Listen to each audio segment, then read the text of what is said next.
내가 사자를 내 앞서 보내어 길에서 너를 보호하여 너를 내가 예비한 곳에 이르게 하리니 너희는 삼가 그의 목소리를 청종하고 그를 노엽게 하지 말라. 그가 너희의 허물을 용서하지 아니할 것은 내 이름이 그에게 있음이니라.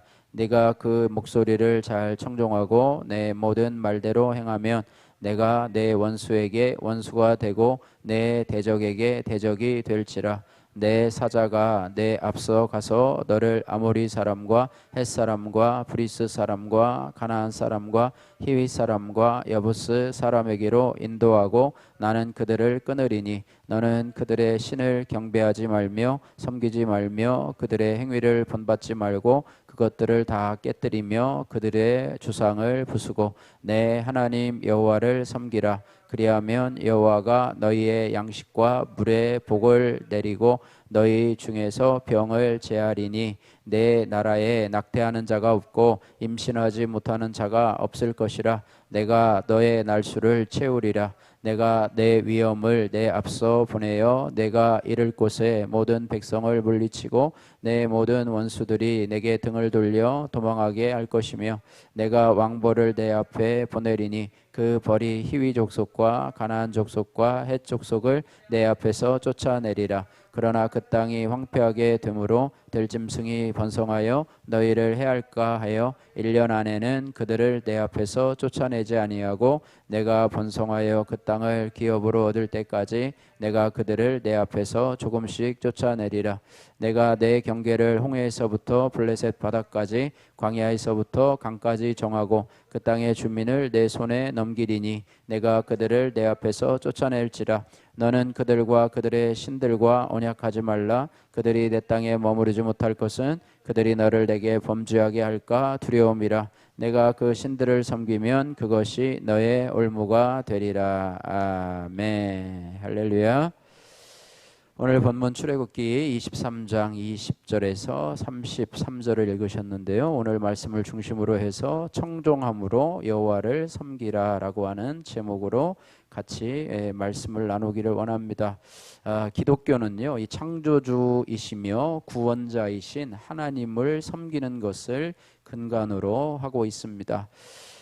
죽음을 앞둔 이 여호수아는요, 이스라엘 백성들 앞에서 여호와만 섬기라고 강하게 말을 하고 있는데요. 유언적인 설교와 같이 말하고 있습니다. 여호수아서 24장 14절 말씀에 보면은 이스라엘 백성들에게 이렇게 말합니다. 그러므로 이제는 여호와를 경외하며 온전함과 진실함으로 그를 섬기라.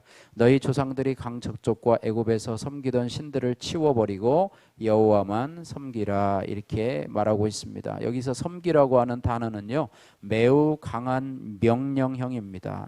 그래서 왜 여호수아는 이렇게 강한 어조로 이제는 죽음을 앞둔 상황 속에서 이스라엘 백성들에게 여호와만을 섬기라 이렇게 했을까? 우리가 생각해 보면 우상 숭배는요, 죽음의 길입니다. 우상 숭배는 죽음의 길. 우리가 반드시 기억해야 될 것이 우상을 섬기는 자는 반드시 멸망에 이르게 될 것이고, 또 반대로 하나님을 섬기는 것, 하나님만 섬기는 것, 여호와 하나님만을 섬기는 것이 사는 길이었기 때문에 이 백성들에게 사는 길을 제시하고 있었다라고 하는 것입니다. 그래서 이제 죽음을 앞두고 마치 유언하듯이 이들에게 강한 어조로 부탁합니다. 유언을 할 때는 가장 소중한 말을 하지 않습니까? 마지막으로 네가 한마디 하면 무슨 말을 할래? 그럴 때 유언의 말을 하게 되는데요. 이만큼 중요한 것이 바로 여호와만을 섬기라 이렇게 말하면서 여호수아는 이어서 이렇게 말합니다. 너희가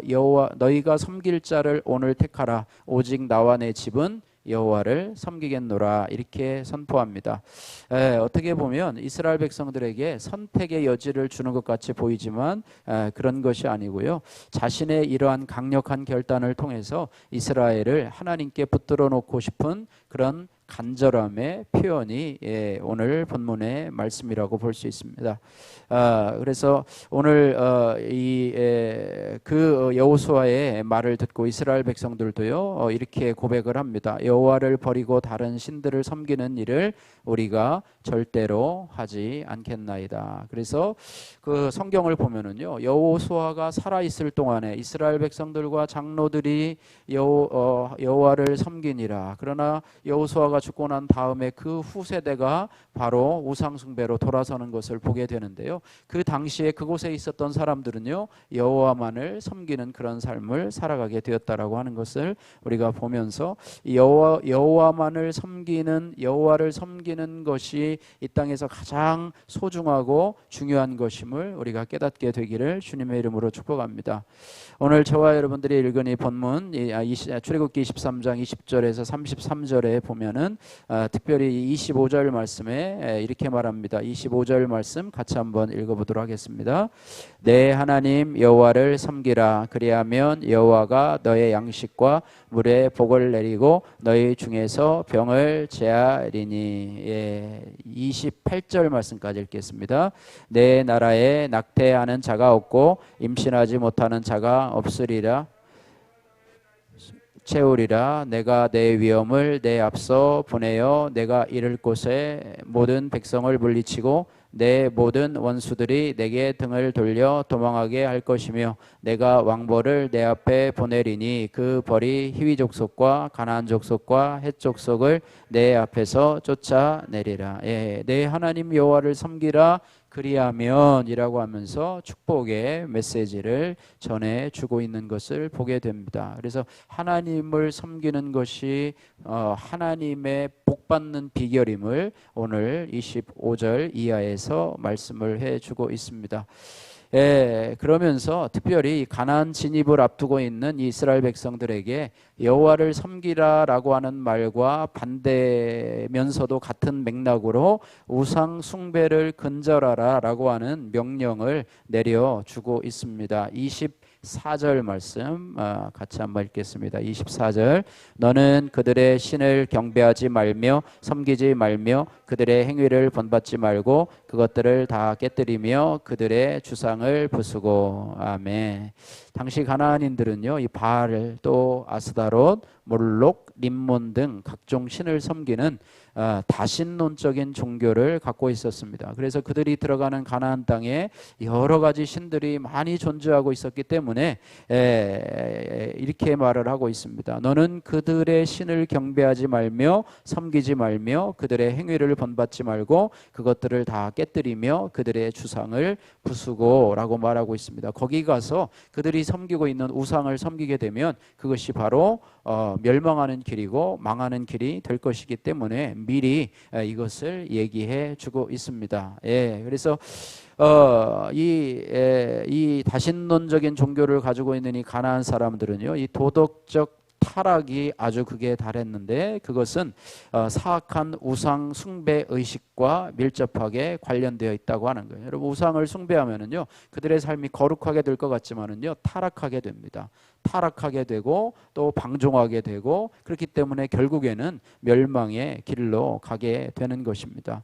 더 나아가서 그들이 우상 숭배를 그 우상을 경배하지 말고 섬기지 말라라고 하는 것은 우상에게 예속되거나 또 우상 숭배를 위한 모든 생활 태도를 다 금지하라 이렇게 말해요. 우리도 마찬가지 하나님 위에 다른 것을 섬기는 것들에 대해서 그런 생활 태도까지라도 또 예속되는 것까지라도 우리가 경계해야 된다라고 하는 것입니다. 더 나아가서 그들의 행위를 본받지 말고 그것들을 다 깨뜨리고 그들의 주상을 부수고라고 하고 있는데 이것을 볼 때 하나님의 뜻은요 이스라엘 백성들이 아니 지금 이 땅을 살고 있는 저와 여러분들이 단순히 우상 숭배 행위를 본받지 않는 그 소극적인 대처 방안에서 한 걸음 더 나가서 적극적으로 사악한 이방 종교의 관습들을 우리의 삶에서 아주 근절해 나가야 된다고 하는 거예요. 그리스도인들이 점을 본다든지 또 그리스도인들이 무슨 뭐 요행을 믿는다든지 그리스도인들이 다른 종교에 가서 얼찐얼찐 거린다든지 뭐 이런 것들이 바로 우리가 해야 될 것, 우리가 부숴야 되고 근절해야 될 것이라고 생각이 됩니다. 우상을 척결하는데도 그런데요, 하나님을 섬기는데도 소극적인 면과 적극적인 면이 필요함을 시편 1편은 우리에게 말해 주고 있습니다. 시편 1편의 주제는요, 복 있는 자는입니다. 복 있는 자는이라고 말하면서 복 있는 자가 어떠한 자인지에 대해서 소극적인 측면의 복 있는 자, 또 적극적인 측면의 복 있는 자를 말해주고 있는데요. 1절에서는 소극적인 측면에서 복 있는 자가 하지 말아야 될 행동에 대해서 말해주고 있는데, 우선 복 있는 사람은 악인의 꾀를 좇지 않는 자라 이렇게 말씀해 주고 있습니다. 이 악인의 꾀는 세상의 지혜와 지식을 말해요. 하나님의 말씀이 아니고 세상의 지혜와 지식을 말하게 되는데요. 특별히 이것이 악인의 꾀가 되면 많은 사람을 이롭게 하는 것이 아니라 많은 사람들을 해하고 또 많은 사람들에게 유익을 끼치지 못하는 그런 지혜와 지식이 되기 때문에 그런 악인의 꾀를 쫓아가지 말라 이렇게 말하고 있습니다. 또한 복 있는 자는 죄인의 길에 서지 않는다 이렇게 말하고 있습니다. 여기서 죄인이라고 하는 것은요, 하나님께 대해서 반역하는 자를 죄인이라고 얘기하고 바른 삶의 원리를 이탈한 자, 말씀에서 벗어난 자, 이런 사람을 의미하고 있는데, 죄인의 길에 서지 마라. 또한 복 있는 사람은 더 나가서 오만한 자의 자리에 앉지 말라 이렇게 말하고 있습니다. 여기서 오만한 자라고 하는 것은요, 하나님의 존재와 주권을 부정하는 오만 불순한 자들이라고 하는 것입니다. 이 오만한 자는 거짓된 자기 주장을 진리처럼 말하며, 세상 사람들 그러잖아요. 자기가 말하고 있는, 자기가 가지고 있는 그런 철학이 마치 진리인 것처럼 얘기를 하고 막 이렇게 설명을 하는 사람들이 많이 있는데, 이런 사람들을 오만한 자라고 이야기를 하고요. 더 나아가서 이 사람들은요, 하나님을 대적하고 하나님의 진리를 대적하고 있습니다. 그래서 이들은 자기 자신을 전부로 여기며 자기 이외에 아무것도 인정하지 않으려고 하는 사람이에요. 남을 무시하고요, 남을 비웃고 조롱하고 결과로 형제들의 마음에 상처를 주고 선한 일에 방해를 주고, 더 나아가서는 하나님을 조롱하고 비웃고 하나님을 믿는 사람들, 또 교회를 대적하는 이런 모습을 보이는 사람들이 바로 오만한 자라고 하는데, 오만한 자의 자리에 앉지 말라 이렇게 말하고 있습니다. 이런 것들을 여러분 경계해서요, 우리 그리스도인들은 내가 주위에 사귀는 사람들을 조심해야 될 필요가 있어요. 왜냐하면 그들과 오늘 이 말씀이 바로 그거거든요. 이것이 바로 똑같은 말씀이거든요. 그래서 복 있는 사람이 되려면 악인의 꾀를 좇지 말고, 세상 사람들이 얼마나 똑똑한지 몰라요. 세상을 살아가는데 이렇게 하면 여기서 투자가 되고, 이렇게 하면은 이렇게 해서 한 번 더 굴려서 이렇게 하면은 뭐 더 돈이 얼마가 붙고 뭐 이런 것이 얼마나 지혜로운지 몰라요. 그러나 그런 지혜를 따라가지 말고 그 다음에 이제는 죄인의 길에 서지 말고 또 오만한 자의 자리에 앉지 말고 우리는 경건한 자들과 함께 사귀면서 주의 의를 따라서 믿음으로 살아가야 된다 이렇게 말하고 있는데요. 어쨌든 이렇게 소극적인 의미에 있어서의 복 있는 자를 말하면서 특별히 하나님을 섬기는데 2절 말씀에는, 시편 1편 2절 말씀에는 적극적인 복 있는 사람의 모습에 대해서 말을 합니다. 2절에 보니까 오직 여호와의 율법을 즐거워하며 그의 율법을 주야로 묵상하는 자로다. 할렐루야. 한번 따라해 볼까요? 오직 여호와의 율법을 즐거워하며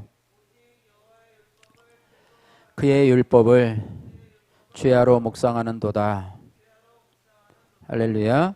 여기서 즐거워한다라고 하는 것은요, 하나님의 말씀에 대해서 기쁨으로 반응하는 것을 의미하고 있습니다. 또 하나님의 뜻을 깨닫고 기뻐하는 상태를 즐거워한다라고 말씀하고 있습니다. 이것이 바로 하나님의 복 있는 자의 행복한 삶의 핵심이라고 하는 거예요.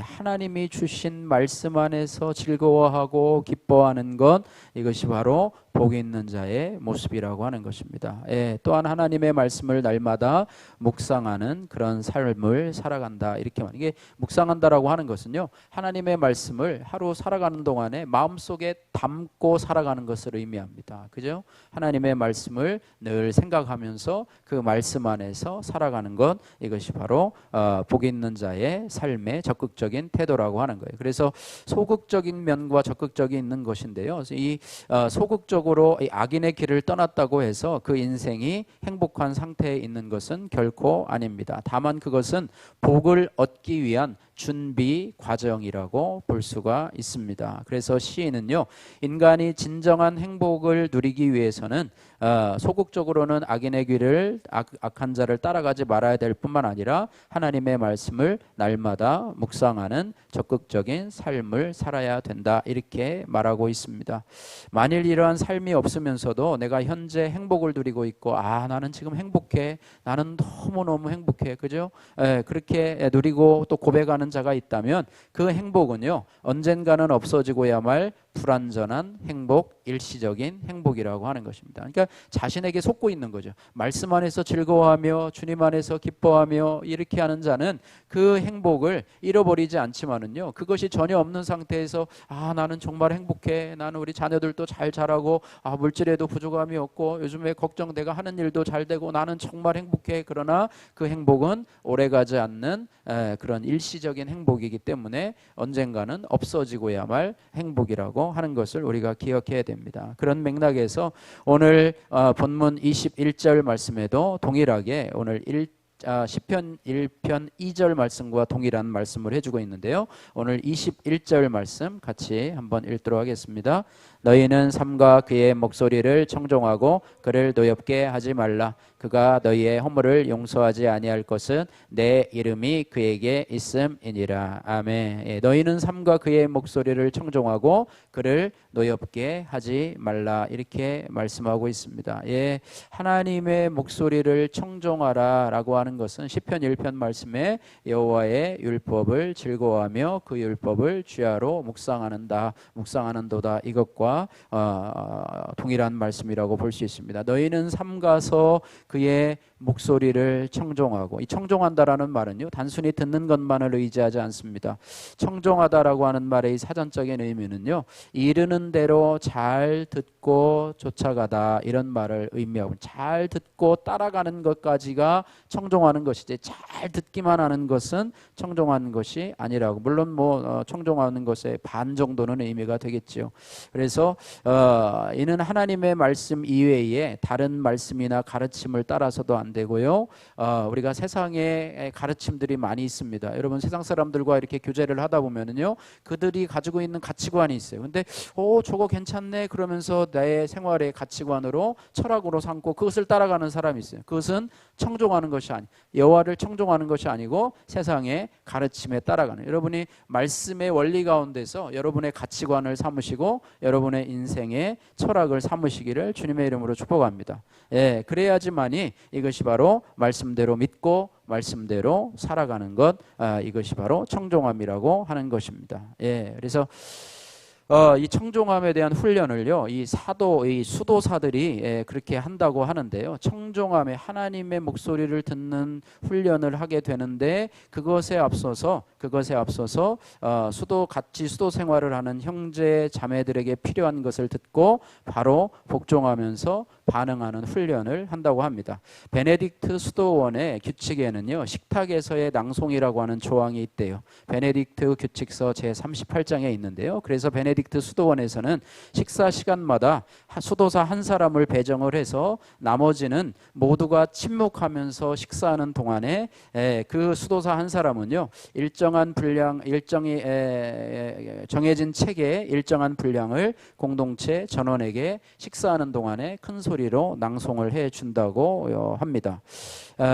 그리고 거기에 침묵하는 사람들은요, 침묵의 훈련을 배우면서, 그러니까 말을 하지 못해요. 식사를 하면서 말을 하지 못하는데, 거기에서 식사를 하다가 만약에 내가 소금이 필요한거나 아니면 후춧가루가 필요한데 내가 손이 닿지 않는 저쪽에 있는데 그거를 좀 하고 싶어요. 그런데 그것을 할 경우에 입을 열어서 건네달라고 말하는 대신에 내가 원하는 것을 누군가가 알아차리거나 나의 손짓을 누군가 읽어낼 수 있기를 희망하면서 식사를 해야 된다고 하는 거예요. 이를테면 뭐 눈치 게임 같은 거라고도 볼 수 있는데요. 어쨌든 침묵하면서 다른 형제들의 필요를 내가 알아차릴 수 있는, 저희가 지금 소금이 좀 필요하구나, 저게 좀 후추가 필요하구나, 뭐가 좀 뭐 휴지가 필요하구나, 티슈가 필요하구나, 이것들을 알아서 서로 줄 수 있는 그런 침묵 속에서 그런 훈련들을 한다고 그래요. 그래서 그 수도사들은요, 침묵 속에서도 서로의 필요를 알아차리고 복종하는 훈련을 한다고 이야기를 합니다. 그래서 침묵의 부탁을 듣고 민첩하게 복종하면서 반응을 합니다. 우리는 말해야 듣지 않습니까? 말해야 듣고, 또 어떤 분은 나가서요, 말을 해도 알아듣지 못하는 사람이 있어요. 이것 좀 해주세요. 그런데 다른 거 하고 있고요. 또 말하면 하는 사람은 아주 평범한 사람이고, 말하지 않아도 침묵 속에서도 저 사람의 필요가 무엇이구나 라고 하는 것을 알아차릴 수 있다면 그것이 바로 진정한 훈련인데, 왜 이런 훈련을 하느냐면, 우리가 하나님의 말씀을 듣고서도요, 하나님은 인격체이신지라 우리에게 말씀하시고요, 또 우리가 그 말씀을 알아차릴 수 있는 그런 영적인 민감함이 있을 때 하나님 우리에게 이것 해라 라고 말하지 않아도 말씀을 듣고 또 삶을 묵상하다 보면 하나님이 나에게 이것 하라 하시는구나 라고 하는 것을 깨닫고 그것에 대해서 움직일 수 있는 그런 훈련을 하게 되는 것이죠. 이것이 바로 청종하는 것이라고 하는 것입니다. 하나님이 여러분에게요, 뭐 이렇게 해라 저렇게 해라 하는 경우는 거의 없습니다. 하나님, 우리가 말씀을 묵상하면서 또 우리의 영적인 민감함을 통해서 이 말씀을 나에게 지금 이런 상황에서 주시니까 하나님이 나에게 내가 이렇게 하라고 하시는구나 라고 하면서 하나님과의 침묵 속에서 내가 하나님의 필요를 알아차리고 그것을 내가 실행하는 것, 이것이 바로 청종의 훈련이라고 볼 수가 있습니다. 그래서 우리도 이와 같이 하나님께서 오늘 나에게 하시는 말씀을 묵상하면서 여러분 그것을, 하나님의 필요를, 하나님의 원하심을 들으시기를 주님의 이름으로 축복합니다. 하루아침에 되지 않죠. 이것은 훈련으로 되고요. 여러분이 작은 것에서부터 주님의 세미한 음성을 듣고 여러분이 순종할 수 있다면 그것이 자꾸자꾸 쌓이다 보면 하나님이 오늘 나에게 이렇게 말씀하셨어요 라고 하는데 그런 수준까지 이룰 수 있다는 것이죠. 그런 수준까지 이룰 수 있다는 것이죠. 그래서 하나님이 원하시는 것을 무엇인지를 정확히 짚어내는 명확성을 가지도록 우리가 훈련을 해야 되는데, 이것이 바로 영적인 민감성이라고 하게 되는데요. 우리가 오늘 말씀의 결론인데요, 하나님의 말씀을, 하나님의 목소리를 청종하는 것이 바로 하나님을 섬기는 최고의 방편이다, 이렇게 말해요. 오늘 말씀의 제목이 청종함으로 여호와를 섬기라 이렇게 말하는데, 우리가 여호와를 섬기는 방법이 여러 가지가 있지만 그 중에서도 가장 핵심되는 것이 뭐냐면 하나님의 목소리를 듣고 청종하는 것, 이것이 바로 하나님을 섬기는 최고의 방편이 된다라고 말씀하고 있고, 이렇게 하나님을 섬기는 것이 바로 복의 근원이 된다, 이렇게 말씀하고 있습니다. 그런 자에게 하나님은 오늘 25절에 아까 30절까지 읽으셨는데요, 양식과 물을 주시고 병고침과 자손의 번성을 허락해 주시고 원수와 세상 세력을 쫓아내 주시겠다, 이렇게 말씀하고 있습니다. 그래서 우리가요, 먼저 양식도 주시고 물도 주시고 병고침도 주시고 또 자손의 번성도 허락해 주시고 나를 대적하는 자를 쫓아내 주시기를 먼저 기도하기 전에 우리는 먼저 하나님의 목소리를 청종함으로 여호와를 섬기는 자가 되어야 된다. 그리하면 자동적으로, 그죠? 너희가 먼저 그의 나라와 그 일을 구하라. 그리하면 이 모든 것을 너희에게 더하시라는 것처럼 우리가 먼저 여호와의 말씀, 하나님의 말씀을 즐거워하고 또 묵상하고 또 청종하는 데까지 나가서 우리가 우상을 근절하고, 하나님이 싫어하는 것은 내가 제거해버리고 하나님이 기뻐하시는 것은 내가 순종하며 나갈 수 있다면 그것이 바로 하나님을 섬기는 방편이 될 것이다, 이렇게 말씀하고 있습니다. 적용의 말씀입니다. 오늘 내 삶 속에 청종해야 될 주님의 말씀은 무엇입니까? 이건 오늘 하루뿐만 아니라요, 여러분이 주님 앞에 갈 때까지 끊임없이 매일매일 물어야 할 우리의 질문인 줄로 믿습니다. 이것을 여러분 기록해 보시면서 오늘 기도하실 때 여러분 제가 하나님 세상의 목소리에 귀를 기울이지 말고 하나님의 음성에 귀를 기울이면서 하나님 앞에 말씀을 청종하며 하나님의 필요가 무엇인지 즐거워하며 묵상하며 청종할 수 있는 하나님을 섬기는 여호와를 섬기는 자가 될 수 있도록 은혜 베풀어 주옵소서. 기도하시는 저와 여러분들 되시기를 주님의 이름으로 축복합니다. 기도하겠습니다. 사랑의 하나님 아버지 감사합니다. 하나님 날마다 주님의 말씀을 묵상함으로 주의 음성을 듣고 순종하는 훈련을 하게 하여 주옵소서. 하나님 주님의 필요가 무엇인지 또 주님이 나에게 원하시는 것이 무엇인지 또 특별히 하나님 아버지 또 죄인의 길에 서지 아니하며 또 오만한 자리에 또 악인의 꾀를 쫓지 않고 죄인의 길에 서지 않고 오만한 자리에 앉지 않는 하나님 이런 우상 숭배 또 우리가 제거해야 될 그런 것에 대해서도 하나님께서 민감하게 우리들에게 하나님 알려주시고 또 깨닫게 해주시고 또 하나님 기뻐하시는 말씀 가운데 즐거워하며 기뻐하는 모습 속에서도 우리가 주의 음성 듣고 또 청종할 수 있는 하나님 여호와를 섬길 수 있는 그런 귀한 저희들이 되게 하여 주옵소서. 예수님 거룩하신 이름으로 기도드립니다. 아멘.